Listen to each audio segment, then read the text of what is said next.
বহুমুখী সংকটে জর্জরিত বর্তমান বিশ্বে যুদ্ধ এবং সংঘাতের ফলে ব্যাপক ভিত্তিতে মানুষের অধিকার খর্ব হচ্ছে।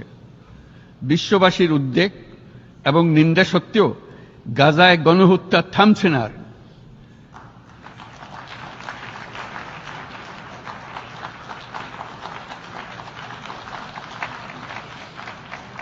ফিলিস্তিনের মতো বিদ্যমান বাস্তবতা কেবল আরব কিংবা মুসলমানদের জন্যই উদ্বেগজনক নয়, বরং তা সমগ্র মানব জাতির জন্যই উদ্বেগের বিষয়।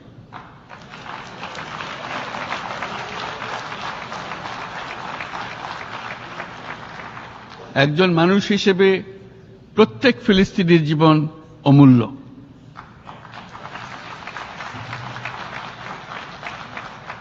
ফিলিস্তিনের জনগণের বিরুদ্ধে যে মানবতা বিরোধী অপরাধ হচ্ছে তার জন্য সংশ্লিষ্ট সকলকে দায়বদ্ধ করতে হবে।